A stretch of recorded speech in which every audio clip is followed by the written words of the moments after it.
പ്രിയപ്പെട്ടവരെ, ബഹുമാന്യരെ, നമ്മുടെ ഇന്നത്തെ വിഷയം ഇവിടെ കണ്ടത് മാധ്യമങ്ങളുടെ രാഷ്ട്രീയം എന്ന വിഷയമാണ്. നമ്മളിവിടെ ബഹുഭൂരിപക്ഷം പേരും ചെറുപ്പക്കാരാണ്. ചെറുപ്പക്കാരെന്ന് പറഞ്ഞാൽ വളരെ ചെറുപ്പമുള്ള ആളുകളാണ് കൂടുതലുണ്ട്. അപ്പോൾ ഏത് മാധ്യമത്തെക്കുറിച്ച് നിങ്ങളോട് സംസാരിക്കണം എന്നുള്ളതാണ് എനിക്ക് നിങ്ങളെല്ലാവരെയും കാണുമ്പോൾ ആദ്യം തോന്നുന്ന ഇല്ലേ. ഏത് മാധ്യമത്തെ കുറിച്ചാണ് ഞാൻ നിങ്ങളോട് സംസാരിക്കേണ്ടത്? പത്രത്തെക്കുറിച്ച് സംസാരിക്കണോ? ടെലിവിഷനെ കുറിച്ച് സംസാരിക്കണോ? അതോ നിങ്ങളെല്ലാവരും നോക്കിക്കൊണ്ടിരിക്കുന്ന ഫോണിലെ സോഷ്യൽ മീഡിയയെക്കുറിച്ച്, നവമാധ്യമങ്ങളെക്കുറിച്ച് സംസാരിക്കണോ? ഏതാ വേണ്ടത്? ഏതാ വേണ്ടത്? ഈ പെരുമഴയത്ത്, അവധിക്കാലത്ത് ഇങ്ങനെ ഒരു സെമിനാർ കേൾക്കാൻ ഇത്രയധികം ആളുകൾ ഇവിടെ വന്നിരിക്കുകയാണല്ലോ. അത് സ്വാഭാവികമായും ഈ സംഘടനയുടെ ഒരു സംഘടനാ ശേഷിയുടെ ലക്ഷണം കൂടിയാണ്. പക്ഷേ നിങ്ങൾ ഈ പറഞ്ഞതുപോലെ എന്തിനാണ് ഇവിടെ വന്നിരിക്കുന്നത് എന്നുള്ളത് ആലോചിക്കുമ്പം ഒരു മാധ്യമ സെമിനാറിനെ ആണ്, മാധ്യമങ്ങളെക്കുറിച്ച് ചർച്ച ചെയ്യാനാണ് എന്നൊക്കെയാണ് പറയുന്നത്. അപ്പോൾ നമ്മൾ പത്രം വായിക്കുന്നവർ ഇതിൽ എത്ര പേരുണ്ട്? ഇന്ന് കൈപൊക്കിക്കേ, ധൈര്യം ഉണ്ടെങ്കിൽ കൈപൊക്ക്. ഇവിടെ മുതിർന്ന എല്ലാവരും തന്നെ കൈപൊക്കിയിട്ടുണ്ട്. താരതമ്യേന ചെറുപ്പക്കാരും അങ്ങനെ അധികം കൈപൊക്കിയിട്ടില്ല. ടെലിവിഷനിൽ വാർത്ത കാണുന്നവർ എത്ര പേരുണ്ട്? എത്ര പേരുണ്ട്? ഇപ്പം ഏകദേശം എനിക്ക് ചിത്രം വ്യക്തമായി. ഇനി സോഷ്യൽ മീഡിയയിൽ വരുന്ന ചെറിയ റീൽസിലൂടെയും അല്ലെങ്കിൽ ചെറിയ കാർഡുകളിലൂടെയും ഫേസ്ബുക്ക് അല്ലെങ്കിൽ വേണ്ട പോട്ടെ, ഫേസ്ബുക്കിലൂടെ ഈ വാർത്ത അറിയുന്ന എത്ര പേരുണ്ട്? ഇൻസ്റ്റാഗ്രാമിലൂടെ വാർത്ത അറിയുന്ന എത്ര പേരുണ്ട്? അപ്പൊ ഇവിടെ ഒരു മീഡിയ സെമിനാർ എന്ന് പറഞ്ഞാൽ നമ്മൾ ഇൻസ്റ്റാഗ്രാമിനെ കുറിച്ച് സെമിനാർ നടത്തണം, വേണ്ടേ? ഇൻസ്റ്റാഗ്രാമിലൂടെ നിങ്ങൾ വാർത്ത അറിയാറുണ്ടോ? ഉണ്ടോ? ചെറിയ റീൽസിലൂടെയൊക്കെ.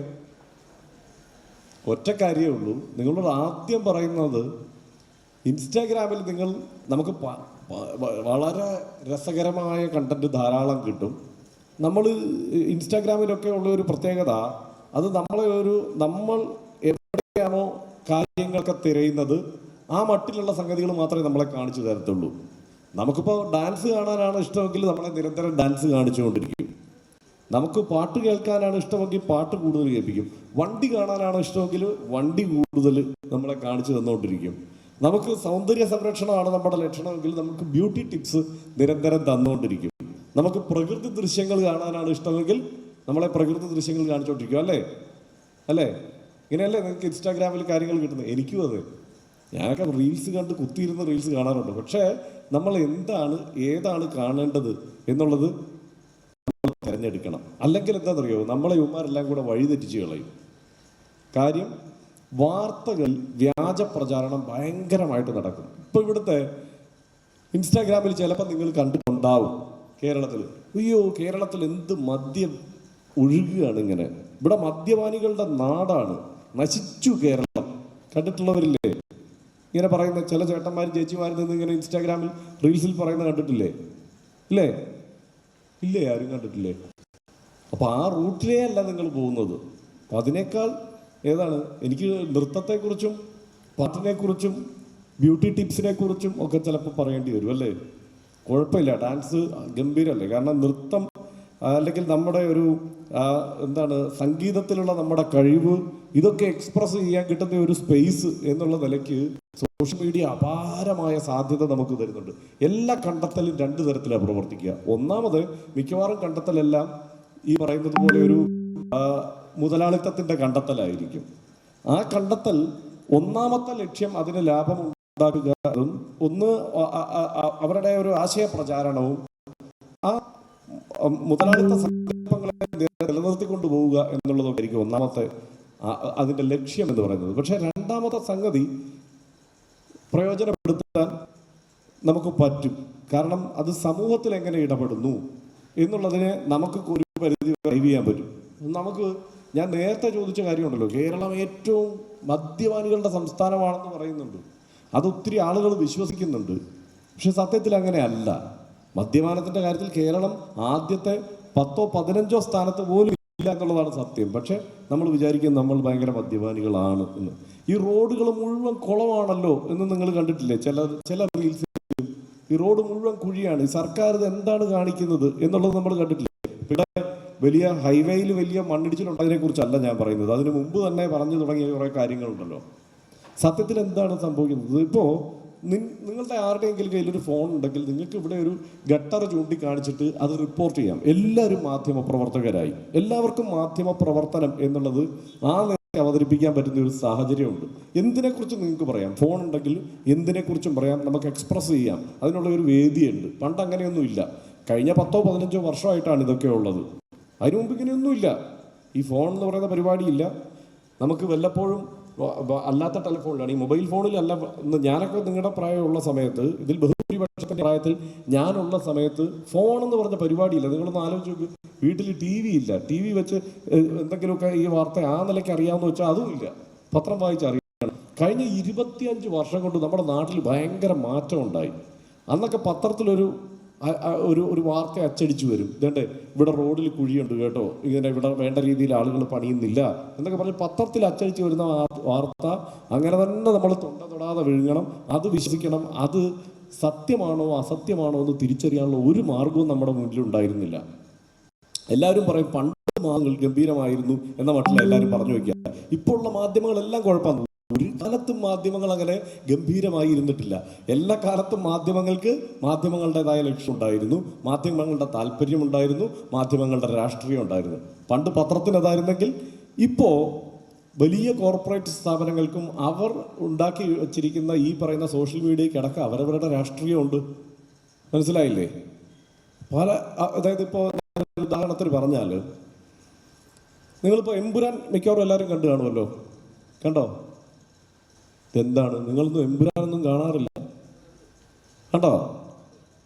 അതോ കാണിക്കാൻ ആരും കൊണ്ടുപോയില്ല എന്നാണോ പലരുടെയും പ്രശ്നം? എന്തായാലും എമ്പുരാൻ എന്ന സിനിമ ഗുജറാത്തിലുണ്ടായ വലിയൊരു കലാപത്തെക്കുറിച്ചായിരുന്നു അല്ലേ? നമുക്ക് ഈ വിവരങ്ങളൊക്കെ, എല്ലാ വിവരവും കിട്ടുന്ന സോഷ്യൽ മീഡിയയിൽ, അല്ലെങ്കിൽ എല്ലാ വിവരവും കിട്ടുന്ന ഡിജിറ്റൽ സ്പേസിൽ നിങ്ങൾക്ക് ഗുജറാത്ത് കലാപത്തെക്കുറിച്ച് എന്ത് കിട്ടും? ഇപ്പം ഞാൻ ആ കാലത്ത് വായിച്ച പല ആർട്ടിക്കിളുകളും ഈ ഡിജിറ്റൽ യുഗത്തിൽ എല്ലാം ഡിജിറ്റലൈസ് ചെയ്യപ്പെട്ടു എന്ന് പറയുമ്പോഴും നമുക്ക് കിട്ടാനില്ല. അന്നത്തെ പല മാധ്യമങ്ങളുടെ തലക്കെട്ടും നമുക്ക് കിട്ടാനില്ല. അപ്പം എന്താ കാരണം? ചിലത് വായിച്ചാൽ മതി എന്നുള്ള തീരുമാനം എവിടെയോ ഉണ്ടായിട്ടുണ്ട്. അതിനനുസരിച്ചുള്ള എഡിറ്റിങ് ഈ മാധ്യമങ്ങളിലെല്ലാം നടന്നിട്ടുണ്ട്. അപ്പോൾ എല്ലാം നമുക്ക് കിട്ടുന്ന സ്ഥലമല്ല ഡിജിറ്റൽ സ്പേസ് എന്ന് പറയുന്നത്. ഇപ്പം നമ്മളോടിപ്പം ChatGPT-യും DeepSeek ഒക്കെ നിങ്ങൾ നോക്കാറുണ്ടോ? AI ടൂളുകൾ ഉണ്ടോ? ചിലരെങ്കിലും നോക്കാറുണ്ടാവും. അപ്പോൾ നമുക്ക് എല്ലാ വിവരം അവിടുന്ന് കിട്ടും എന്നുള്ളതാണ് ഇപ്പോഴത്തെ നമ്മുടെ ഒരു സങ്കല്പം. ഒരു പേഴ്സ്പെക്റ്റീവ് ഉണ്ടാക്കാൻ ഒരു AI ടൂളിലേക്ക് പോയാൽ നമുക്ക് പറ്റും എന്നൊക്കെയാണ് നമ്മൾ വിചാരിക്കുക. പക്ഷെ എന്താ കുഴപ്പമെന്നറിയാമോ? അതിലിപ്പോൾ നമ്മൾ പോയിട്ട് ജെമിനി എന്ന് പറയുന്ന ഗൂഗിളിൻ്റെ പ്ലാറ്റ്ഫോമിൽ പോയിട്ട് AI ടൂളിൽ പോയിട്ട് നമ്മൾ ചോദിക്കുകയാണ്, എന്നാൽ ശരി നിങ്ങൾ പറഞ്ഞു തരൂ, ഇവിടെ ഒരു ചേട്ടൻ വന്നിട്ട് പറഞ്ഞു ഗുജറാത്തിൽ ഇങ്ങനെ കലാപം ഉണ്ടായതിനെക്കുറിച്ച് കൂടുതൽ വിവരങ്ങൾ അറിയണം, നിങ്ങളൊന്ന് എടുത്തു തരാൻ പറഞ്ഞാൽ, അപ്പോൾ നമ്മളോട് പറയും എനിക്ക് രാഷ്ട്രീയം പറയുന്നതിന് ചില പരിമിതിയുണ്ട്, അതുകൊണ്ട് നിങ്ങൾ വേറെ വല്ല മാർഗവും നോക്കുക. ഇങ്ങനത്തെ AI ടൂളുകളാണ് നമുക്ക് മുന്നിലുള്ളത്. അപ്പോൾ നമുക്കൊന്നും അങ്ങ് വിശ്വസിക്കാൻ പറ്റില്ല. അതുകൊണ്ട് വസ്തുതാപരമായി ഒന്നുമില്ല. പിന്നെ വ്യാജ പ്രചാരണങ്ങൾ ഏറ്റവും കൂടുതൽ ഈ മട്ടിലുള്ള, ഞാൻ നേരത്തെ പറഞ്ഞ മട്ടിലുള്ള നുണപ്രചാരണങ്ങൾ. ഞാൻ നേരത്തെ പറഞ്ഞ എന്തായിരുന്നു? റോഡിൻ്റെ കാര്യം അല്ലേ? റോഡിൻ്റെ കാര്യം ഇവിടെ എങ്ങും റോഡില്ലെന്ന് പറയും. ഇന്ത്യയിൽ ഏറ്റവും കൂടുതൽ റോഡ് സാന്ദ്രത, റോഡ് എന്ന് പറയുന്ന സംവിധാനമുള്ള സ്റ്റേറ്റ് ഏതാ അറിയാമോ? നിങ്ങൾ ഉത്സാഹിച്ചില്ല, ഞാനിപ്പം നിർത്തി അവസാനിപ്പിച്ചു പോകും. ഏറ്റവും റോഡ് സാന്ദ്രതയുള്ള സ്റ്റേറ്റ് കേരളമാണ്. പക്ഷേ നമ്മൾ മനസ്സിലാക്കുന്നത് ഇവിടെ എല്ലാം റോഡ് കുളമാണെന്നാണ്. ഇന്ത്യയിലെ ഏറ്റവും കൂടുതൽ പിള്ളേർ, ഇപ്പം നിങ്ങൾക്കൊക്കെ വിദേശത്ത് പോകാനൊക്കെ പലർക്കും പ്ലാൻ കാണുമല്ലോ. അപ്പം ഇവിടുത്തെ വിദ്യാഭ്യാസ സംവിധാനങ്ങളൊന്നും പോരാ. ഇവിടുന്ന് എല്ലാവരും വിദേശത്തേക്ക് പൊക്കൊണ്ടിരിക്കുക എന്ന് പറയുന്നവരെ നിങ്ങൾ സോഷ്യൽ മീഡിയയിൽ കാണുന്നുണ്ടാവും. ശരിക്കും ഇവിടുന്നുള്ള എല്ലാവരും വിദേശത്തേക്ക് പോവുകയാണോ? ആണോ? അല്ല. അതുമാത്രമല്ല, വിദേശത്തേക്ക് വിദ്യാർത്ഥികൾ പോകുന്ന സംസ്ഥാനങ്ങളുടെ പട്ടികയിൽ ആദ്യത്തെ ഒന്നാമത്തെ സംസ്ഥാനമോ രണ്ടാമത്തെ സംസ്ഥാനമോ മൂന്നാമത്തെ സംസ്ഥാനമോ നാലാമത്തെ സംസ്ഥാനമോ അല്ല കേരളം എന്നുള്ളതാണ് സത്യം. പക്ഷേ നമുക്ക് മുന്നിലുള്ള വാർത്തകൾ നമ്മളെ മനസ്സിലാക്കി തരുന്നത് അങ്ങനെയാണ് എന്നാണ്, അല്ലേ? അപ്പോൾ നമ്മൾ ആലോചിക്കേണ്ടത്, കണ്ണടച്ച് വിശ്വസിക്കാൻ പറ്റുന്ന ഒന്നും നമ്മുടെ മുന്നിലേക്ക് മാധ്യമങ്ങൾ തരുന്നില്ല. അതെന്തായിരിക്കും അപ്പോൾ അതിന് കാരണം? അതിനൊരു രാഷ്ട്രീയമില്ലേ, ഒരു പൊളിറ്റിക്സ് ഇല്ലേ അതിൽ? എല്ലാം അങ്ങ് പറഞ്ഞ ഇപ്പം ഒരു മാധ്യമ സ്ഥാപനം പ്രവർത്തിക്കുന്നുണ്ടെങ്കിൽ എല്ലാം അങ്ങ് പറഞ്ഞിട്ട് കാര്യങ്ങൾ നിങ്ങളെ അറിയിച്ചിട്ട് അങ്ങനെ പോവുകയാണെങ്കിൽ അതല്ലേ യഥാർത്ഥ മാധ്യമ? അതുകൊണ്ട് നഷ്ടമൊന്നും ഉണ്ടാകുന്നില്ല, ലാഭമല്ലേ ഉണ്ടാകുന്നുള്ളൂ. ഇതല്ലേ ഇവരുടെ പണി എന്ന് വിചാരിച്ചാൽ അങ്ങനെ അല്ല. അങ്ങനെ അല്ലാത്തത് കൊണ്ടാണ് മാധ്യമങ്ങൾക്കൊരു രാഷ്ട്രീയമുണ്ട് എന്ന് പറയുന്നത്. സമ്പൂർണ്ണമായി സ്വതന്ത്ര മാധ്യമങ്ങൾ, ചിലർ പറയും, ഇപ്പം ഞാനത് ചിലപ്പോൾ എല്ലാവരും അങ്ങനെ കേട്ടിട്ടുണ്ടാവില്ല, പക്ഷേ ബാക്കി ഇവിടെ എല്ലാ വിഭാഗത്തിൽപ്പെട്ട ആളുകളും പങ്കെടുക്കുന്ന ഒരു പരിപാടി ആയതുകൊണ്ട് പറയാം. ഇപ്പോഴും ഒരു സെമിനാറൊക്കെ ഉണ്ടായാൽ എന്താ പറയുക, ഇവിടെ സ്വതന്ത്ര മാധ്യമങ്ങൾ ഉണ്ടാവണം എന്ന് പറയും. എങ്കിലേ കാര്യങ്ങൾ ആളുകൾ സ്വതന്ത്രമായി അറിയുന്ന സ്ഥിതി ഉണ്ടാവുന്നു. സ്വതന്ത്ര മാധ്യമങ്ങളാണ് ഇതെല്ലാം. സ്വതന്ത്രമായി അവരുദ്ദേശിക്കുന്ന കാര്യങ്ങൾ ചെയ്യാൻ പറ്റുന്ന മാധ്യമങ്ങളാണിതെല്ലാം. ഇവിടെ വേണ്ടത് എന്താണ്?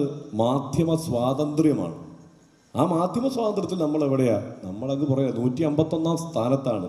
ജനാധിപത്യ രാജ്യം എന്ന നിലയ്ക്ക് ഏറ്റവും പിന്നിൽ നിൽക്കുന്ന ഒരു സ്ഥിതിയാണ് നമ്മളെ സംബന്ധിച്ചിടത്തോളം ഈ പറയുന്ന മാധ്യമ സ്വാതന്ത്ര്യത്തിൽ. എന്താണ് ഈ മാധ്യമ സ്വാതന്ത്ര്യം എന്ന് പറയുന്നത്? നമുക്കൊരു തെറ്റ് കണ്ടാൽ അതിൻ്റെ വസ്തുത പൂർണ്ണമായി ജനങ്ങളെ സത്യസന്ധമായി അറിയിക്കാൻ പറ്റുന്ന ഒരു സാധ്യത അവിടെ ഉണ്ടാവണം. പക്ഷെ അങ്ങനെയാണോ ഇപ്പോൾ മാധ്യമങ്ങൾ നിങ്ങളെ അറിയിക്കുന്നത്? എനിക്ക് തോന്നുന്നു നിങ്ങൾ ഈ ടെലിവിഷനൊന്നും കാണുന്നില്ല എന്ന് പറയുന്ന നിങ്ങളെല്ലാവരും ഇന്ത്യയും പാകിസ്ഥാനും തമ്മിൽ സംഘർഷം ഉണ്ടായപ്പോൾ ടെലിവിഷൻ വെച്ച് നോക്കിയിട്ടുണ്ടാവും അല്ലേ? എന്താണ് ഇപ്പോൾ ഇവിടെ നടക്കുന്നത് എന്നുള്ളത് അറിയാൻ വേണ്ടിയിട്ട് നോക്കിയിട്ടുണ്ടാവില്ലേ? ഇല്ലേ? എന്താ ഇവിടെ കണ്ടത്? യഥാർത്ഥത്തിൽ കേരളത്തിലെ മാധ്യമ പ്രവർത്തകർ ഒരു പരിധിവരെ ഇന്ത്യൻ മാധ്യമങ്ങളുടെ പൊതു സാഹചര്യം എടുത്ത് പരിശോധിച്ചാൽ തരക്കേടില്ലാതെ റിപ്പോർട്ട് ചെയ്യും. എന്നിട്ട് പോലും നുണകളുടെ കുത്തൊഴുക്കാണ് മാധ്യമങ്ങളിലൂടെ ഉണ്ടായത്, പ്രത്യേകിച്ച് ടെലിവിഷൻ ചാനലുകളിലൂടെ. ഇന്ത്യയും പാകിസ്ഥാനും തമ്മിൽ സംഘർഷം. ഓക്കെ, നമ്മുടെ ഒരു നിതാന്ത ശത്രുവിനെ നമ്മളങ്ങനെ അവതരിപ്പിക്കുന്നു എന്ന മട്ടിലാണ്. അവരോട് യുദ്ധം ചെയ്യാനായിട്ട് ഈ പറയുന്ന വാർത്ത വായിക്കുന്ന ചേട്ടന്മാരെല്ലാം കൂടെ, ചേച്ചിമാരും എല്ലാം കൂടെ യുദ്ധം ചെയ്യാൻ പോയിട്ടുണ്ട് എന്ന മട്ടിലാണ് നമുക്ക് തോന്നുക. ഇവരവിടെ എന്തോ മുൻനിരയിൽ നിന്ന് യുദ്ധം ചെയ്യുകയാണെന്ന് തോന്നുന്ന മട്ടിലാണ് കാര്യങ്ങൾ അവതരിപ്പിക്കുക. സത്യത്തിൽ ഇന്ത്യയും പാകിസ്ഥാനും തമ്മിൽ യുദ്ധം നടന്നോ? നടന്നോ? ഇല്ലടോ. ഇന്ത്യയും പാകിസ്ഥാനും തമ്മിൽ അത് യുദ്ധമല്ലായിരുന്നു. ഇന്ത്യയും പാകിസ്ഥാനും തമ്മിൽ പണ്ട് യുദ്ധം നടന്നിട്ടുണ്ട്. പക്ഷേ ഇപ്പം നടന്നത് സംഘർഷം. പക്ഷെ നമ്മുടെ മാധ്യമങ്ങൾ നമ്മളോട് പറഞ്ഞത് എന്താണ്? യുദ്ധം. ഇത് രണ്ട് സംഗതിയാണ്. ഒരു യുദ്ധം എന്ന് പറഞ്ഞാൽ നമ്മൾ വിചാരിക്കുന്ന സംഗതിയല്ല. ഇപ്പോൾ ഒരു യുദ്ധം നടക്കുന്ന മേഖല ഏതാണ്? യുദ്ധം എന്നൊന്നും പറയാനില്ല, കൂട്ടക്കൊല നടക്കുന്ന ഒരു മേഖല ഏതാ ലോകത്ത്? ഗാസ, പലസ്തീനിൽ ഗാസയിൽ കൂട്ടക്കൊല നടക്കുകയാണ്. എത്ര മാധ്യമങ്ങൾ അത് റിപ്പോർട്ട് ചെയ്യുന്നുണ്ടെന്ന് നിങ്ങൾ ആലോചിച്ച് നോക്കൂ. ഇന്ത്യയുടെ പ്രഖ്യാപന നിലപാട് പലസ്തീനൊപ്പമാണ്. പക്ഷേ നമ്മുടെ ഭരണകൂടവും ഭരണകൂടത്തിന് നേതൃത്വം നൽകുന്ന രാഷ്ട്രീയ പാർട്ടിയും അതിനൊപ്പം നിൽക്കുന്നവരുമെല്ലാം നമുക്കിടയിൽ ഉണ്ടാക്കുന്ന ഒരു പ്രതീതി എന്താണ്? നമ്മൾ ഇസ്രായേലിൻ്റെ ഒപ്പമാണ് എന്നുള്ള പ്രതീതിയാണ് നമുക്കുണ്ടാക്കുന്നത്. ഈ കൂട്ടക്കുരുതിക്ക് നമ്മൾ കൂടി കൂട്ടു നിൽക്കുന്നു, അതിലൊരു ന്യായമുണ്ട് എന്ന മട്ടിലാണ് നമ്മളും കാര്യങ്ങൾ മനസ്സിലാക്കുന്നത്. മാധ്യമങ്ങൾ പോലും ആ നിലയ്ക്കാണ് ഈ വിഷയത്തെ കൈകാര്യം ചെയ്യുന്നത്. പണ്ട് ഇങ്ങനെയൊന്നും ആയിരുന്നില്ല. പണ്ട് യാസർ അറാഫത്തിൻ്റെ കാലത്ത് അവിടെ 10 പേർ കൊല ചെയ്യപ്പെട്ടാൽ അതൊരു വലിയ വാർത്തയായി ഈ ലോകം അറിഞ്ഞിരുന്നു, നമ്മൾ ചർച്ച ചെയ്തിരുന്നു, ഇന്ത്യ പ്രത്യേകിച്ച് അത് ചർച്ച ചെയ്തിരുന്നു. പക്ഷെ ഇപ്പോൾ അങ്ങനെയല്ല. ഇപ്പോൾ എത്ര പേര് കൊല്ലപ്പെട്ടെന്ന് നിങ്ങൾക്കറിയാമോ? ഈ വടകര താലൂക്കാണല്ലോ അല്ലേ? വടകര താലൂക്കിനേക്കാൾ ചെറിയൊരു പ്രദേശം, അതായത് കേരളത്തിലെ ഏറ്റവും ചെറിയ താലൂക്കിന് 372 സ്ക്വയർ കിലോമീറ്റർ എങ്ങാണ്ടാണ് വിസ്തൃതി. വെറും 360 സ്ക്വയർ കിലോമീറ്റർ ഉള്ള ഗാസ എന്ന സ്ഥലത്ത്, അപ്പോൾ അതായത് ഈ വടകര മണ്ഡലത്തിൽ അല്ലെങ്കിൽ വടകര താലൂക്കിൽ ഒറ്റയടിക്ക് ഒരു 1-2 വർഷം കൊണ്ട് നിരന്തരം ബോംബ് വർഷിക്കുന്നു എന്നുള്ളൊരു സ്ഥിതി വന്നാൽ എങ്ങനെ ഇരിക്കും? അവിടെയുള്ള ഈ വടകര താലൂക്കിലുള്ള 52,000 പേർ 2 വർഷം കൊണ്ട് കൊല്ലപ്പെടുന്നു എന്നുള്ള സാഹചര്യം എങ്ങനെ ഉണ്ടാവും? കൊല്ലപ്പെടുന്നു എന്നുള്ള സാഹചര്യം. ഒരാഴ്ച ഭക്ഷണം എത്തിക്കാൻ വൈകിയാൽ 18,000 കുട്ടികൾ വിശപ്പ് കൊണ്ട് മരിക്കും എന്നുള്ള ഒരു സ്ഥിതി ഉണ്ടാവുന്ന ഒരു വടകര താലൂക്ക് നിങ്ങൾ ആലോചിച്ച് നോക്കി. അതാണ് യുദ്ധം. അപ്പോഴാണ് ഇവിടെ യുദ്ധത്തിന് വേണ്ടിയിട്ട് ചില ആളുകൾ ഇങ്ങനെ മുറവിളി കൂട്ടുന്നത്. യുദ്ധം വേണം, യുദ്ധം വേണം, എവിടെ നോക്കിയാലും അതെ അല്ലേ? സോഷ്യൽ മീഡിയയിലടക്കം തകർക്കണം, പാകിസ്ഥാനിൽ കയറി അടിച്ച് തകർക്കണം എന്നുള്ള മുറവിളിയാണ്. യുദ്ധം അങ്ങനെ ഏകപക്ഷീയമല്ല ഒരിടത്തും. യുദ്ധത്തിൽ ഇരുപക്ഷത്തിനും നഷ്ടമുണ്ടാവും. ആ നഷ്ടം അതിൻ്റെ ഏറ്റവും ഭീകരമായ അവസ്ഥയിൽ ഒരുപക്ഷെ നമ്മളൊക്കെ അനുഭവിക്കും. കാരണം രണ്ട് ആണവ രാഷ്ട്രങ്ങളാണ്. ഗാസയിൽ കണ്ടതിനേക്കാളൊക്കെ എത്രയോ ഭീകരമായ കാര്യങ്ങൾ നടക്കും. ഒരു താലൂക്ക് മാത്രം, ഒരു താലൂക്കിൻ്റെ വലിപ്പമുള്ള ഒരു പ്രദേശത്ത് ഇപ്പം നടന്നുകൊണ്ടിരിക്കുന്ന കാര്യമാണ് ഞാൻ പറഞ്ഞത്. അപ്പോൾ നമ്മൾ സോഷ്യൽ മീഡിയയിൽ കാണുന്നത് എന്താണ്? അങ്ങേയറ്റത്തെ ജിങ്കോയിസം. ഭയങ്കര എന്തോ എന്താണ് ഒരു നായക തുല്യമായ കാര്യം ഇങ്ങനെ ഒരു യുദ്ധത്തിൽ ചെയ്യുന്നത്. ഒരു യുദ്ധം എന്നത് ഒഴിവാക്കാനാവാത്ത ഒരു സാഹചര്യം ഉള്ളപ്പോൾ മാത്രം സംഭവിക്കേണ്ട ഒന്നാണ്. ഒരാവശ്യവുമില്ലാതെ ചെയ്യേണ്ട ഒന്നല്ല യുദ്ധം എന്ന് പറയുന്നത്. ഇവിടേക്ക് ഇന്ത്യയിൽ പഹൽഗാമിൽ ഇന്ത്യക്കാരായ 13 സംസ്ഥാനങ്ങളിൽ നിന്നുള്ള വളരെ സാധാരണക്കാരായ പൗരന്മാരെ ഭീകരവാദികൾ കൊന്നിട്ടുണ്ടെങ്കിൽ അതിന് തിരിച്ചടി ഉറപ്പായി കൊടുക്കണം. ആ തിരിച്ചടി കൊടുത്തിട്ടുണ്ട് എന്ന് തന്നെയാണല്ലോ നമ്മൾ മനസ്സിലാക്കുന്നത്. ആ ഭീകരവാദികളെ ഇതുവരെ പിടികൂടാൻ കഴിഞ്ഞിട്ടില്ല. അവിടെ ഒത്തിരി ചോദ്യമുണ്ട്. എങ്ങനെയാണ് ഇത്രയും വലിയ സുരക്ഷാ വീഴ്ച ഉണ്ടായതെന്നുള്ള ചോദ്യമൊക്കെ ഉണ്ട് ഇല്ലേ? ഇവിടെയൊക്കെ നമുക്കിവിടെ ഒരു മുഖ്യമന്ത്രി വരുന്നുണ്ടെങ്കിൽ അല്ലെങ്കിൽ മറ്റെന്തെങ്കിലും ഒരു സംവിധാനം ഉണ്ടെങ്കിൽ നമ്മൾ പോലീസൊക്കെ നിന്ന് അവരെ ആളുകളെ നിയന്ത്രിക്കുന്നതും സുരക്ഷാ പരിശോധനയൊക്കെ നടത്തുന്നതും നിങ്ങൾ കണ്ടിട്ടില്ലേ? അതുപോലെ തന്നെ അതിനേക്കാൾ എത്രയോ മടങ്ങ് സുരക്ഷ വേണ്ട ഒരു സ്ഥലമാണ് എന്തായാലും കാശ്മീർ. കാരണം അവിടെ എന്നും പ്രശ്നം നടക്കുന്നതാണ്. ഒരു പോലീസുകാരനില്ലായിരുന്നു അവിടെ. ഈ ആളുകൾ കൊല്ലപ്പെടുമ്പോൾ ഒരു പോലീസുകാരൻ പോലും ഇല്ലാത്ത സ്ഥിതി ഉണ്ടായിരുന്നു. അപ്പോൾ അങ്ങനെ ആളുകൾ എങ്ങനെയാണ് ഇവിടേക്ക് ഈ ഭീകരവാദികൾ എത്തിയത്? എങ്ങനെയാണ് ഈ 10-26 പേരെ കൂട്ടക്കൊല ചെയ്തത്? അത് അന്വേഷിക്കണം. അതിൻ്റെ കാരണം കണ്ടെത്തണം. ആ ഭീകരവാദികൾക്കെതിരെ ശക്തമായ തിരിച്ചടി കൊടുക്കണം. അത് ചെയ്യാം. പക്ഷേ ഒരു യുദ്ധമുണ്ടാവുന്നു എന്ന പ്രതീതി ഉണ്ടാക്കുക, ഒരു യുദ്ധത്തിലേക്ക് തന്നെ പോകുന്നു എന്നുള്ള പ്രതീതി ഉണ്ടാക്കുക, ആളുകളെ ആ ജിങ്കോയിസം എന്ന് പറയും, ഈ യുദ്ധഭ്രാന്തിന് ജിങ്കോയിസം എന്നാണ് പറയുന്നത്, ആ യുദ്ധഭ്രാന്തിലേക്ക് കൊണ്ടുവിടുക. ഇതൊക്കെ ആരാ ചെയ്യുന്നത്? ഇവിടുത്തെ മാധ്യമങ്ങൾ. യഥാർത്ഥത്തിൽ ഈ സുരക്ഷാ വീഴ്ചയെല്ലാം സമ്പൂർണ്ണമായി ഈ മാധ്യമങ്ങൾ മറച്ചു വയ്ക്കുന്ന പ്രതീതിയാണ് ഉണ്ടായത്. ഈ ചോദ്യങ്ങളൊന്നും ഒരുത്തനും ചോദിച്ചില്ല. പകരം എന്താ? ആ യുദ്ധം ചെയ്യട്ടെ, യുദ്ധം അടിച്ച് പൊളിക്കാൻ, തകർക്കാം, ഇതാണ് മൂഡ്. എങ്ങനെ ശരിയാവുന്നു? അങ്ങനെയാണോ ചെയ്യേണ്ടത്? നമ്മൾ മാധ്യമങ്ങൾ ആ സമയത്ത് ഈ യുദ്ധം എന്ന് അവർ പ്രഖ്യാപിച്ച് നടപ്പാക്കിയ സമയത്ത് പറഞ്ഞ പച്ച കള്ളങ്ങൾ എന്തൊക്കെയാണെന്നറിയോ? നമ്മളതൊക്കെ ആദ്യഘട്ടത്തിൽ വിശ്വസിച്ചു. ടൈംസ് നൗ ഭാരത് എന്ന് പറയുന്നത്, ടൈംസ് നൗ ഭാരത് എന്ന് പറയുന്നത് ഇന്ത്യയിലെ ഏറ്റവും പ്രധാനപ്പെട്ട മാധ്യമ സ്ഥാപനങ്ങളിൽ ഒന്നാണ്. അതായത് ബെന്നറ്റ് ആൻഡ് കോൾമാൻ കമ്പനിയുടെ ടൈംസ് ഓഫ് ഇന്ത്യയുടെ കീഴിൽ വരുന്ന സ്ഥാപനങ്ങളിൽ ഒന്നാണ് ടൈംസ് നൗ. ഈ ടൈംസ് നവഭാരത് പറഞ്ഞത് എന്താണെന്നറിയാമോ? ഇന്ത്യൻ സൈന്യം പാകിസ്ഥാനിലേക്ക് കടന്നെന്നാണ്. ഇന്ത്യൻ സൈന്യം പാകിസ്ഥാനിലേക്ക് കടക്കുക എന്നൊക്കെ പറഞ്ഞാൽ അത് ഏറ്റവും എക്സ്ട്രീം സ്റ്റെപ്പാണ് ഒരു യുദ്ധത്തിൽ. ഒരു രാജ്യത്തിൻ്റെ അതിർത്തി കടന്ന് അപ്പുറത്തേക്ക് പ്രവേശിച്ചുകൊണ്ടുള്ള യുദ്ധത്തിൽ കരസേന ഏർപ്പെടുന്നു എന്നുള്ളത്. ഒരു ദിവസം ഈ നുണയവർക്ക് ഓടിക്കാൻ പറ്റി. ഒരു ദിവസം ഇതുകൊണ്ട് സംഭവിച്ചതെന്നറിയാം, ഈ ലോകം മുഴുവൻ നമുക്ക് നാണക്കേടുണ്ടായി. ഈ മാധ്യമങ്ങൾ ലോകം മുഴുവൻ ഈ രാജ്യത്തെ നാണം കെടുത്തി എന്നുള്ളതാണ്. മാത്രമല്ല ഇസ്ലാമാബാദ് പിടിച്ചെടുത്തു എന്നാണ് സീ ന്യൂസ് പറഞ്ഞത്. ഇസ്ലാമാബാദ് എന്ന് പറഞ്ഞാൽ പാകിസ്ഥാൻ്റെ തലസ്ഥാനം. അത് പിടിച്ചെടുത്തു എന്നാണ് സീ ന്യൂസ് പറഞ്ഞത്. ആലോചിച്ച് നോക്ക്. ഒരു ചാനലാണ്, അതായത് അത്രയധികം വ്യൂവർഷിപ്പുള്ള ഒരു പ്രധാനപ്പെട്ട മാധ്യമ സ്ഥാപനം, ഒരു ടെലിവിഷൻ ചാനൽ ആ നിലയ്ക്കുള്ള പ്രഖ്യാപനമാണ് നടത്തിയത്.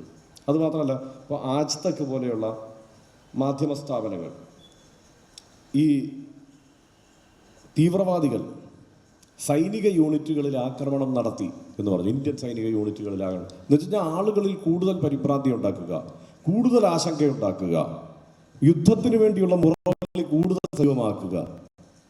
ഇതാണ് ചെയ്തുകൊണ്ടിരുന്നത്. അതായത് സുരക്ഷാ വീഴ്ച എന്നത് സമ്പൂർണ്ണമായി മറച്ചു വെച്ചുകൊണ്ട്, അല്ലെങ്കിൽ ആ ചോദ്യങ്ങളിലേക്ക് പോകാതെ അതിനപ്പുറത്തുള്ള വേണ്ട, നമുക്കിപ്പോൾ ഒരു നടപടിയൊക്കെ കഴിഞ്ഞിട്ട് അതിനെക്കുറിച്ച് ആലോചിക്കാം, ശരി, പക്ഷേ യുദ്ധത്തിന് വേണ്ടിയുള്ള മുറവിനി പ്രചാരണവും എന്തിനാണ് എന്നുള്ള പ്രശ്നമുണ്ട്. പലപ്പോഴും മാധ്യമങ്ങൾ വീണു പോകുന്നതാണ്. ഇപ്പോൾ കറാച്ചി പോർട്ട് ആക്രമിച്ചു എന്നുള്ളത്, അതാണ് ഇപ്പോൾ കേരളത്തിലെ മാധ്യമങ്ങളെ ഏറ്റവും കൂടുതൽ പരിഹസിക്കാൻ ചർച്ച ചെയ്യുന്ന ഒരു വിഷയം. കറാച്ചി പോർട്ട് ഇന്ത്യ ആക്രമിച്ചു, INS അവിടെ പോയി കിടന്നിട്ട് ആക്രമിച്ചു എന്നാണ്. ഇതിനകത്ത് യുദ്ധം റിപ്പോർട്ട് ചെയ്യുന്നതിൻ്റെ യുദ്ധം എല്ലാവർക്കും റിപ്പോർട്ട് ചെയ്യാൻ പറ്റില്ല. കാരണം എന്താണെന്ന് വെച്ച് കഴിഞ്ഞാൽ ഒരു യുദ്ധം എപ്പോഴെങ്കിലും സംഭവിക്കുന്നതായിരിക്കും. സ്വന്തം രാജ്യം പങ്കെടുക്കുന്ന ഒരു യുദ്ധം വല്ലപ്പോഴും ഒക്കെ സംഭവിക്കുന്ന കാര്യം.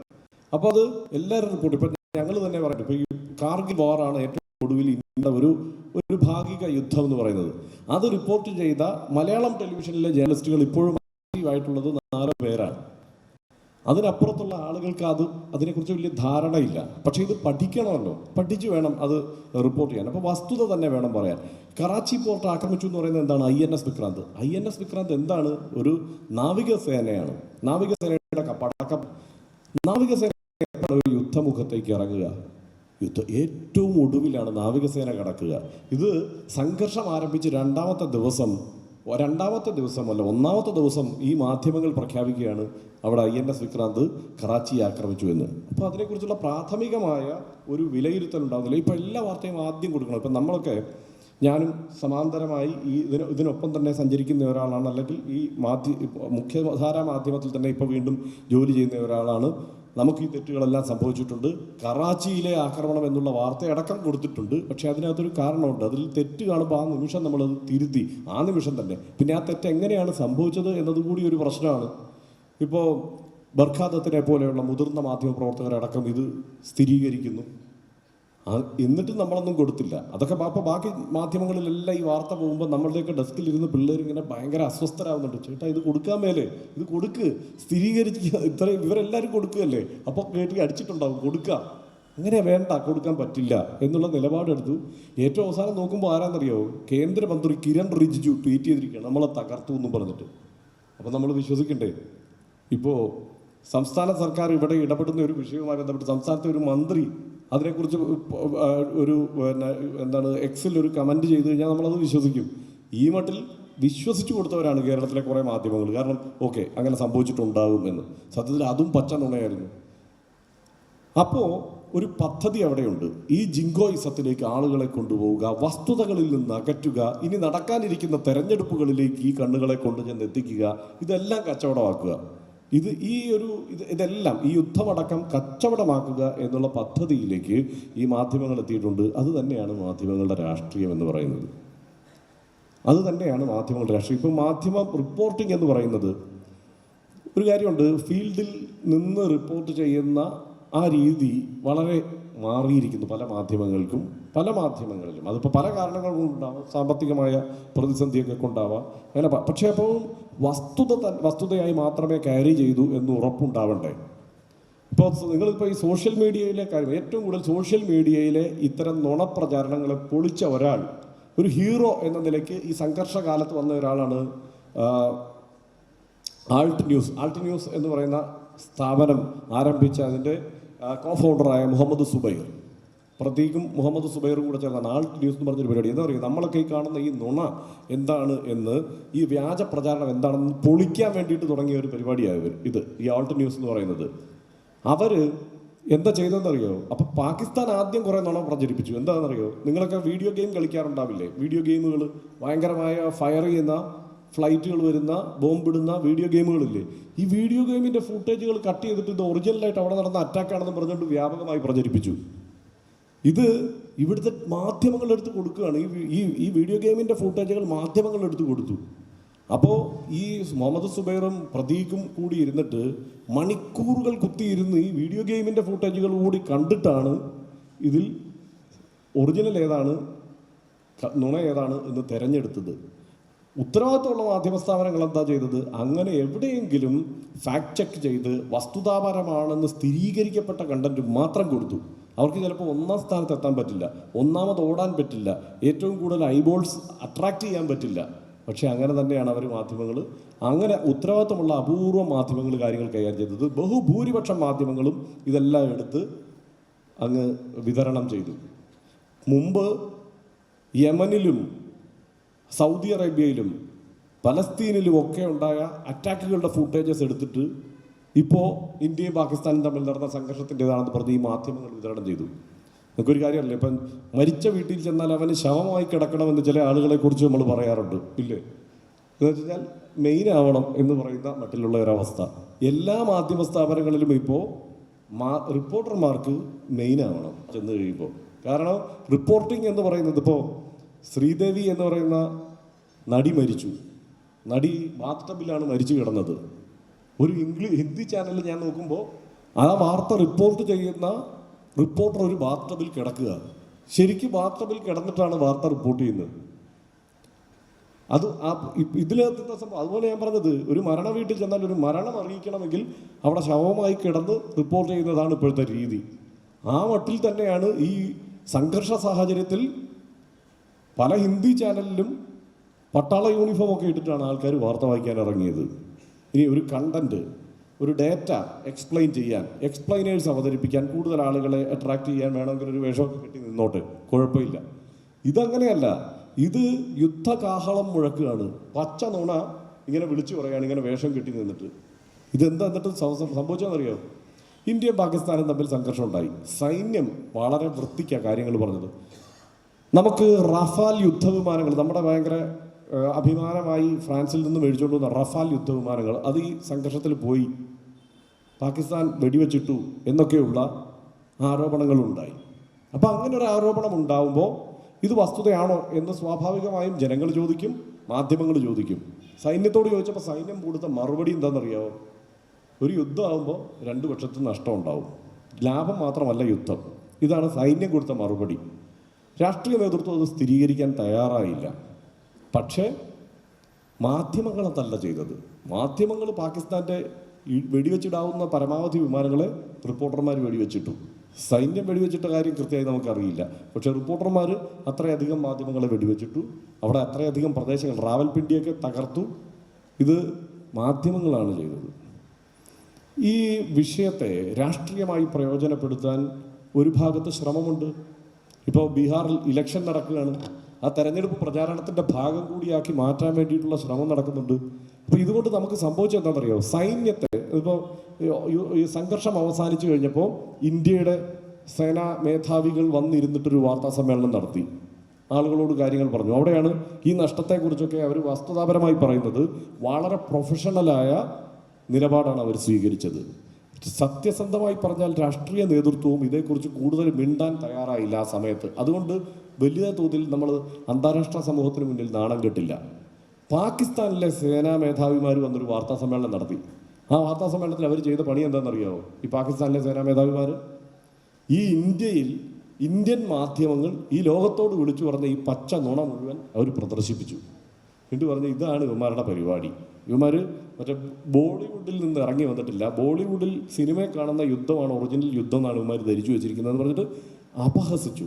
അങ്ങനെ രാജ്യത്തെ ലോകത്തിന് മുന്നിൽ നാണം കെടുത്തുന്ന റിപ്പോർട്ടിംഗാണ് ഈ സംഘർഷത്തിൽ മാധ്യമങ്ങൾ നടത്തിയത്. പല ലക്ഷ്യങ്ങളും പല താല്പര്യങ്ങളും അതിന് പിന്നിൽ ഉണ്ടാവാം എന്നുള്ളതാണ് വസ്തുത. അത് തന്നെയാണ് ഈ പറയുന്ന രാഷ്ട്രീയം എന്ന് പറയുന്നത്. ഇനി ഞാനൊരു കാര്യം പറയാം. എന്താണ് ഇതിൻ്റെ രാഷ്ട്രീയം എവിടെയാണ് ബന്ധപ്പെട്ട് നിൽക്കുന്നത് അറിയോ? ഒരു മാധ്യമ സ്ഥാപനത്തിൻ്റെ ഓണർഷിപ്പിലാണ് അതിൻ്റെ രാഷ്ട്രീയം ബന്ധപ്പെട്ടിരിക്കുന്നത്. ആരുടെയാണ് ഈ സ്ഥാപനം? ആരുടെയാണ് സ്ഥാപനം എന്നുള്ളത് ആ വ്യക്തിയുടെ അല്ല, ആ സംവിധാനത്തിൻ്റെ താല്പര്യങ്ങൾ ഈ സ്ഥാപനത്തിലൂടെ പ്രതിഫലിക്കും. അങ്ങനെ നോക്കിയാൽ എന്തിനാണ് ഈ കോർപ്പറേറ്റുകൾ ഇത്രയും വലിയ മാധ്യമ ബിസിനസ് നടത്തുന്നത് എന്ന് നമുക്ക് സംശയം തോന്നും. കാരണം കോടാനുകോടി ലാഭം കിട്ടുന്ന വേറെ പല ബിസിനസ്സും ചെയ്യാൻ കപ്പാസിറ്റിയുള്ള അംബാനിയെ പോലെയുള്ള അദാനിയെ പോലെയുള്ള വലിയ ബിസിനസ് ഭീമന്മാർ നഷ്ടക്കച്ചവടമായി മാധ്യമങ്ങൾ കൊണ്ടു നടക്കുക. നഷ്ടക്കച്ചവടമായിട്ട് അംബാനിയുടെ ബിസിനസ് അവർ വലിയ ഇൻവെസ്റ്റ്മെൻ്റ് ഒക്കെ ചെയ്യുന്നുണ്ട്. കൂടുതൽ 42,000 കോടി രൂപയുടെ ബിസിനസ്സാണ് മാധ്യമ രംഗത്ത് അംബാനി ചെയ്യുന്നത്. അദാനി പുതിയ മുതലാളിയാണ്. NDTV അടക്കമുള്ള മാധ്യമങ്ങൾ, പ്രധാനപ്പെട്ട മാധ്യമങ്ങൾ അവർ ഏറ്റെടുത്തു. താല്പര്യങ്ങളുണ്ട്. ഈ നഷ്ടത്തിൽ പോകുന്ന ഒരു കമ്പനിയെ ഏറ്റെടുത്തിട്ട് അത് ഇതുവരെ ലാഭത്തിലാക്കുകയല്ല, അതങ്ങ് കൊണ്ടു നടക്കുക എന്നുള്ളതാണ് അവരുടെയൊക്കെ സമീപനം. എന്തിനാണ് ഇവർക്ക് ഈ കമ്പനികൾ? ഏറ്റവും പ്രധാനമായി അവരെ സംരക്ഷിക്കുന്ന രാഷ്ട്രീയ സംവിധാനങ്ങൾക്ക് വേണ്ടി വാർത്ത കൈകാര്യം ചെയ്യുക. അത് പ്രൊപ്പഗാൻഡ മെഷീനുകളായി പല മാധ്യമ സ്ഥാപനങ്ങളും പ്രവർത്തിക്കും. സ്വതന്ത്രമായി അല്ലെങ്കിൽ മാധ്യമ സ്വാതന്ത്ര്യത്തിന് അവിടെ വലിയ വിലയൊന്നുമില്ല. കാരണം എല്ലാവരുടെയും തലച്ചോറ് ഒരുപോലെ ആയിരിക്കും പ്രവർത്തിക്കുക. എഡിറ്റർമാരിപ്പോൾ ഇല്ല മാധ്യമങ്ങളിൽ എന്നുള്ള ഒരു പ്രശ്നമായി പറയുന്നുണ്ട്. പക്ഷേ ഇപ്പോൾ എല്ലാ റിപ്പോർട്ടർമാരുടെയും തലയ്ക്കകത്തൊരു എഡിറ്റർ ഇരിപ്പുണ്ട്. എന്താണ്? ഞാൻ ഇനി ഈ വാർത്ത റിപ്പോർട്ട് ചെയ്തിട്ട് എൻ്റെ സ്ഥാപനത്തിനൊരു പ്രശ്നം ഉണ്ടാവരുത് എന്ന ചിന്തയിൽ നിന്നുകൊണ്ടാണ് ആർട്ടിക്കിൾ 19A മാറ്റി വെച്ചിട്ട് തലയിൽ ഇങ്ങനെ ഈ മെഷീൻ പ്രവർത്തിപ്പിച്ചുകൊണ്ടാണ് എല്ലാ റിപ്പോർട്ടർമാരും വാർത്ത റിപ്പോർട്ട് ചെയ്യുന്നത്. അതുകൊണ്ടാണ് ഈ നമ്മൾ അഭിപ്രായ സ്വാതന്ത്ര്യം, മാധ്യമ സ്വാതന്ത്ര്യത്തിൽ 151 സ്ഥാനത്ത് നിൽക്കുന്നത്. നമുക്കിപ്പോൾ എന്ത് അഭിപ്രായം പറയാൻ പറ്റും എന്നാണ് നമ്മൾ കരുതുന്നത്. നമുക്കങ്ങനെ പറയാൻ പറ്റുമോ? സത്യത്തിൽ നമുക്ക് എല്ലാ അഭിപ്രായവും പറയാൻ പറ്റുന്ന സ്വാതന്ത്ര്യമുണ്ടോ? മാധ്യമങ്ങൾക്ക് ഈ അഭിപ്രായ സ്വാതന്ത്ര്യം തന്നെയാണ് മാധ്യമങ്ങളുടെ സ്വാതന്ത്ര്യം. പൗരൻ്റെ അഭിപ്രായ സ്വാതന്ത്ര്യമാണ് മാധ്യമങ്ങൾക്കും മാധ്യമ സ്വാതന്ത്ര്യമായി കണക്കാക്കുന്നത്. അപ്പോൾ പക്ഷേ എന്നാൽ അഭിപ്രായ സ്വാതന്ത്ര്യത്തിൻ്റെ വലിപ്പം എന്താണ്, അത് എത്രത്തോളം ആഴത്തിലുണ്ട് എന്ന് മനസ്സിലാക്കാനുള്ള ഒരു മാനകം എന്താണ്, അത് തിരിച്ചറിയാനുള്ള മെക്കാനിസം എന്താണ്, അതിലിപ്പം നമുക്ക് മുന്നിലുള്ള ഒരു സാധനം മാധ്യമങ്ങൾക്ക് എത്രത്തോളം അഭിപ്രായം പറയാനുള്ള സ്വാതന്ത്ര്യം ഉണ്ടെന്നുള്ളതാണ്. അത് 151 സ്ഥാനത്താണ്. അപ്പം നമ്മൾ തിരിച്ചറിയേണ്ടത് ഈ ജനാധിപത്യ രാജ്യത്ത് നമ്മുടെ അഭിപ്രായ സ്വാതന്ത്ര്യവും അവിടെയാണ് കിടക്കുന്നത് എന്നുള്ളതാണ്. അവിടെ അഭിപ്രായ സ്വാതന്ത്ര്യവും അത്ര പിന്നിലാണ് കിടക്കുന്നത്. അപ്പോൾ നമ്മൾ സത്യം തേടുക എന്നുള്ളത് മാത്രമേ നമുക്ക് മുന്നിലുള്ള മാർഗമുള്ളൂ. ഇപ്പോൾ ഫാക്ട് ചെക്കിനുള്ള ടൂളുകളുണ്ട്. നമ്മളൊരു വീഡിയോ കണ്ടാൽ വിശ്വസിക്കരുത് ഒറ്റയടിക്ക്, ദയവ് ചെയ്ത്. സത്യമാണോ എന്ന് അന്വേഷിക്കാനുള്ള നമ്മുടേതായ മാർഗങ്ങൾ അവലംബിക്കണം. എല്ലാ ആരോപണങ്ങൾക്ക് പിന്നിലും ഒരു രാഷ്ട്രീയം ഉണ്ടാവും. എനിക്ക് തോന്നുന്നത് ഇപ്പോൾ കേരളത്തിലെ സാഹചര്യമൊക്കെ എടുത്ത് പരിശോധിച്ചാൽ കേരളത്തിൽ ഇത്രയധികം ക്യാമ്പസിൽ കൊലപാതകങ്ങൾ ചെയ്തിട്ടുള്ള ഒരു സംഘടന SFI ആണല്ലേ? അല്ലേ? ആണോ? നിങ്ങൾക്ക് തന്നെ സംശയം. അതാണ് ഇവിടുത്തെ അവസ്ഥ. ക്യാമ്പസിൽ കൊലപാതകങ്ങൾ ചെയ്തിട്ടില്ല സത്യത്തിൽ, പക്ഷേ ഏറ്റവും വലിയ അക്രമികളായി ചിത്രീകരിക്കപ്പെടുന്നത് SFI ആണ് എന്നുള്ളതാണ് വാസ്തവം. അത് ഞാനൊരു ഉദാഹരണം പറയാം. അഭിമന്യു കൊല്ലപ്പെട്ടു മഹാരാജാസ് കോളേജ് ക്യാമ്പസിൽ. ഇപ്പോൾ ഒരു ചർച്ചയിൽ ഞാനിങ്ങനെ നോക്കുമ്പോൾ ആ ചർച്ചയിലെ ആ മൊത്തം പാനലും ആളിക്കത്തുകയാണ്. അഭിമന്യുവാണ് കൊല്ലപ്പെട്ടത്, SFIയുടെ നേതാവാണ് കൊല്ലപ്പെട്ടത്. പക്ഷേ ഈ പാനൽ മുഴുവൻ കത്തുന്നത് SFIയുടെ അക്രമത്തെക്കുറിച്ച് പറയാൻ വേണ്ടിയിട്ടാണ്. അപ്പോൾ ഈ അവിടെ പങ്കെടുക്കുന്ന ആളുകളിൽ ഒരാൾ ഇതിനെക്കുറിച്ച് ഘോരഘോരം SFIയുടെ അക്രമത്തെക്കുറിച്ച് പറയുമ്പോൾ ഞാൻ ചോദിച്ചു, ശരി, അഭിമന്യു എന്ന ആള് NDF-കാർ അല്ലെങ്കിൽ അവരുടെ വിദ്യാർത്ഥി പ്രസ്ഥാനത്തിൻ്റെ പേരുന്നായിരുന്നു പോപ്പുലർ ഫണ്ടിൻ്റെ അവർ കൊലപ്പെടുത്തി. അവരിൽ എത്ര പേരെ SFIക്കാർ കൊലപ്പെടുത്തിയിട്ടുണ്ട് അത് പറയൂ. അപ്പം അങ്ങനെ ഒരു കണക്കില്ല. എന്താ ഇല്ലാത്തതിന് കാരണം ആരെയും കൊന്നിട്ടില്ല എന്നുള്ളതാണ്. അപ്പോൾ വളരെ പെട്ടെന്ന് അങ്ങനെ നിരന്തരം അക്രമികളായി പ്ലേസ് ചെയ്യുന്നതിനകത്തൊരു കുഴപ്പമുണ്ട്. SFIക്കാരെല്ലാം അങ്ങനെ പരിശുദ്ധാത്മാക്കളാണെന്നൊന്നും ഞാൻ പറയില്ല. അവർ ക്യാമ്പസിൽ അത്യാവശ്യം അടിയും തല്ലുമൊക്കെ ഉണ്ടാക്കുന്നത് ഞാനും കണ്ടിട്ടുള്ളതാണ്. പക്ഷേ ഏറ്റവും വലിയ അക്രമികളും കൊലപാതകികളും ക്യാമ്പസിൽ ഇവരാണ് എന്ന് പറയുന്നത് പച്ച നുണയാണ്. പക്ഷെ അത് ധൈര്യപൂർവ്വം ഈ പറയുന്നത് നുണയാണ് കേട്ടോ എന്ന് പറഞ്ഞാൽ അപ്പം ബ്രാൻഡ് ചെയ്യും. ഇവന് പണ്ട് അവിടെയായിരുന്നു, ആ സംഘടനയിൽ പ്രവർത്തിച്ചുകൊണ്ടാണെന്ന് ആണ് ആദ്യം പറയുക. പക്ഷെ സത്യം എന്താണ്? ഇതിൻ്റെ കണക്കെടുത്ത് വേണ്ടേ നമ്മൾ കാര്യങ്ങൾ പറയാൻ? കണക്കെടുത്ത് വെച്ച് വേണ്ടേ കാര്യങ്ങൾ പറയാൻ? കണക്കെടുത്ത് വെച്ച്, ഫാക്റ്റ് എടുത്ത് വെച്ച് കാര്യങ്ങൾ പറയുന്നില്ല. നമ്മൾ ഫാക്റ്റിൻ്റെ പിന്നാലെ പോവുക എന്നതാണ് ആകെ ചെയ്യാനുള്ളത്. ഫാക്റ്റ്, വസ്തുത. ആ വസ്തുത അന്വേഷിക്കുമ്പോൾ നമുക്ക് മനസ്സിലാകും നമ്മൾ എവിടെയാണ്, കേരളം എവിടെയാണ് നിൽക്കുന്നത്, നമ്മൾ എവിടെയാണ് നിൽക്കുന്നത്. അപ്പോൾ എന്താ നമുക്കുണ്ടാവാന്നറിയോ?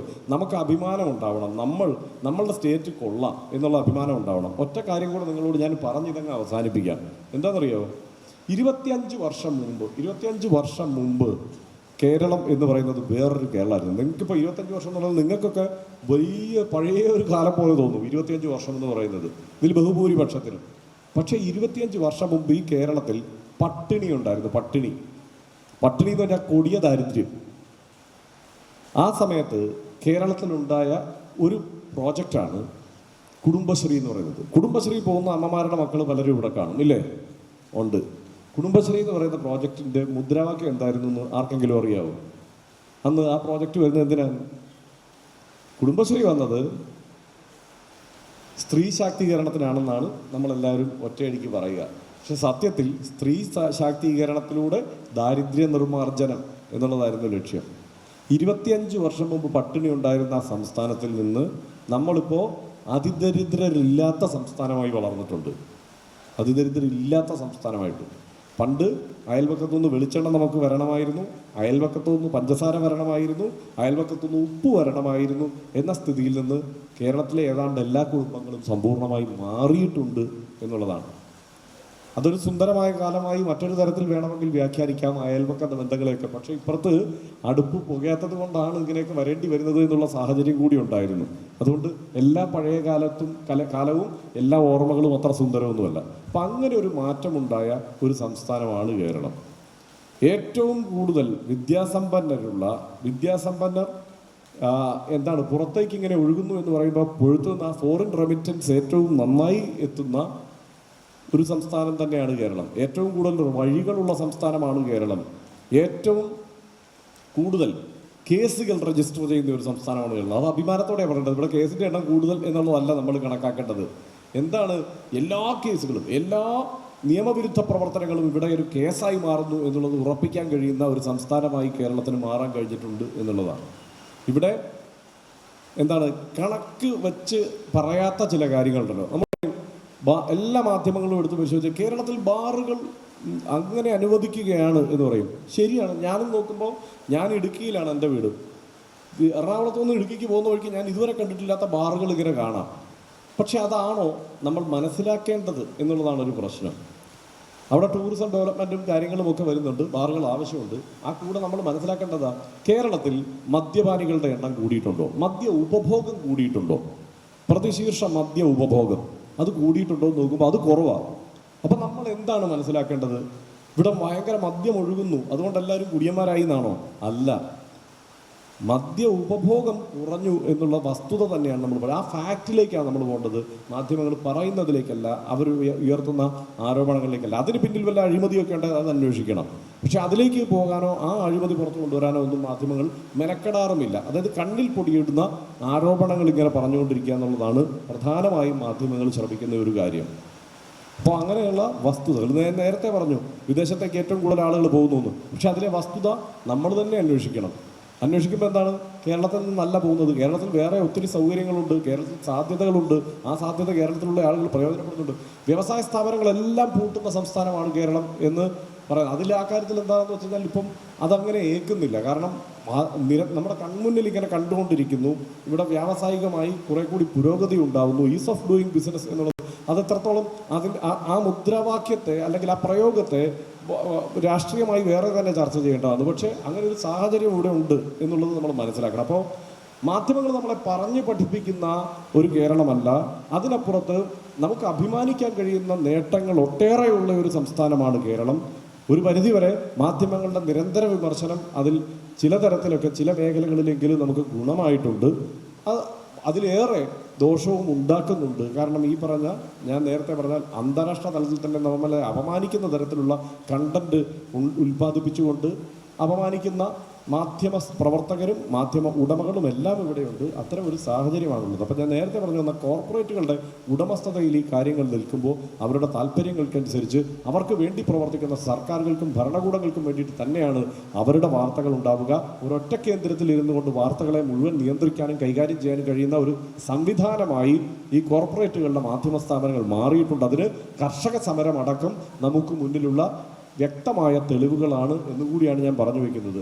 ഒരൊറ്റ വാട്സാപ്പ് മെസ്സേജിൽ കർഷക സമരത്തിൽ എന്താണ് ഇന്ത്യയിലെ 28 മാധ്യമ സ്ഥാപനങ്ങൾ സ്വീകരിക്കേണ്ട നിലപാട് എന്ന് ഒരു മാധ്യമ സ്ഥാപനത്തിൻ്റെ ടോപ്പ് മാനേജ്മെൻറ്റ് ഒരൊറ്റ മെസ്സേജിലൂടെ തീരുമാനിച്ചിട്ടുണ്ട്. അതിവിടെയാണ്, അത് നടക്കുന്ന ഒരു രാജ്യമാണ് ഇന്ത്യ. അപ്പം അങ്ങനെയാണ് ഈ രാഷ്ട്രീയം, ഈ താല്പര്യങ്ങൾ പ്രതിഫലിക്കുന്നത്. അതുകൊണ്ട് വസ്തുതയ്ക്ക് വേണ്ടി നമ്മൾ നിരന്തരം അന്വേഷിച്ചു കൊണ്ടിരിക്കുക. പിന്നെ പരസ്യങ്ങളുടെ താല്പര്യങ്ങൾ വേറൊരു തരത്തിൽ വരും. നമ്മൾ പറഞ്ഞു പോകാനാണെങ്കിൽ ഇങ്ങനെ ധാരാളമുണ്ട്. കാരണം പണ്ട് ഒരു 1984 ഒരു പത്രസ്ഥാപനത്തിൻ്റെ പരസ്യ വരുമാനം എന്നുള്ളതുണ്ടല്ലോ, അത് പരസ്യ വരുമാനം എന്നുള്ളത് വെറും 15%. 85% അതിൻ്റെ വരുമാനം എന്ന് പറയുന്നത് വരിക്കാരിൽ നിന്നുള്ള വരുമാനമായിരുന്നു, വരിസംഖ്യയിൽ നിന്നുള്ള വരുമാനം. ഇപ്പം അങ്ങനെയല്ല, 15% വരിസംഖ്യയും 85% പരസ്യവുമാണ്. ടെലിവിഷനിൽ അത് പിന്നെ 90% മേൽ ഈ പരസ്യത്തിൽ നിന്ന് മാത്രമുള്ള വരുമാനമുണ്ട്. അപ്പോൾ ആരുടെ താല്പര്യമാണ് അവിടെ പ്രവർത്തിക്കുക? ഇനി ഒരു പ്രധാനപ്പെട്ട കണക്കും കൂടിയുണ്ട്. 30% മാധ്യമ സ്ഥാപനങ്ങളുടെയും വരുമാനത്തിൻ്റെ പകുതിയിലേറെ, ടെലിവിഷൻ ചാനലുകളുടെ വരുമാനത്തിൻ്റെ പകുതിയിലേറെ സർക്കാർ പരസ്യങ്ങളാണ്. 30 മാധ്യമ സ്ഥാപനങ്ങളുടെ കണക്കെടുത്ത് പരിശോധിക്കുമ്പോൾ പകുതിയിലേറെ വരുമാനം സർക്കാരിൻ്റെ പരസ്യമാണ്. അപ്പോൾ ആ താല്പര്യം സംരക്ഷിക്കണ്ടേ? അപ്പോൾ ഇങ്ങനെയാണ് ഈ മാധ്യമങ്ങളുടെ രാഷ്ട്രീയം പ്രവർത്തിക്കുന്നതുകൊണ്ട് വസ്തുതയ്ക്ക് വേണ്ടി അവനവൻ അന്വേഷിക്കുക എന്നതുകൂടിയാണ് ചെയ്യാനുള്ളത്. ഇപ്പോൾ നിങ്ങൾ നരിവേട്ട എല്ലാവരും കണ്ടോ? ആരെങ്കിലുമൊക്കെ കണ്ടോ നരിവേട്ട? കണ്ടോ? കണ്ടില്ല? എന്നാൽ പെട്ടെന്ന് പോയി കാണണം. കാരണം ചരിത്രം പറയുന്ന ഒരു സിനിമയാണത്. ചരിത്രം നമുക്ക് മുന്നിൽ അടയാളപ്പെടുത്തിയ, നിങ്ങൾ ഈ പറഞ്ഞ നിങ്ങൾക്ക് തൊട്ട് മുമ്പുള്ള ഒരു കാലം 2003 കേരളത്തിൽ നടന്ന, വയനാട്ടിൽ നടന്ന മൃഗീയമായ ഒരു നരനായാട്ടിൻ്റെ ചരിത്രം പറയുന്ന ഒരു സിനിമയത്. അതിൻ്റെ വസ്തുത അറിയാൻ നമ്മൾ അന്വേഷിച്ച് പോകണം. അതാ സത്യം എന്താ. നിങ്ങൾ നേരത്തെ പറഞ്ഞ എമ്പുരാൻ കണ്ടിട്ട് സത്യം എന്താണെന്ന് അറിയാൻ ഒത്തിരി പേര് ഗൂഗിളിൽ തിരഞ്ഞില്ലേ, ഗുജറാത്തിലെ കലാപം എന്താണെന്ന് അറിയാൻ. അപ്പോൾ ഇതും നിങ്ങൾ അതിൻ്റെ വസ്തുത അറിയാൻ അന്വേഷിച്ച് പോകണം. മാധ്യമങ്ങൾ പറയുന്നത് മാത്രം പൂർണ്ണമായി വിശ്വസിക്കരുത് എന്നാണ് എനിക്ക് പറയാനുള്ളത്. മാധ്യമങ്ങളുടെ രാഷ്ട്രീയത്തെക്കുറിച്ച് ഇനിയും ദീർഘം നമുക്ക് പറയാനുണ്ട്. അത് തീർച്ചയായും ഈ പറയുന്ന സോഷ്യൽ മീഡിയയുടെ രാഷ്ട്രീയത്തെക്കുറിച്ച്, അതിൻ്റെ ഉടമസ്ഥതയെക്കുറിച്ചൊക്കെ വേറൊരു തലത്തിൽ പറയേണ്ടതുണ്ട്. ഇതൊക്കെ നിങ്ങൾ അന്വേഷിക്കുക എന്ന് പറഞ്ഞ് ഞാൻ തൽക്കാലം അവസാനിപ്പിക്കുന്നു. നന്ദി, നമസ്കാരം.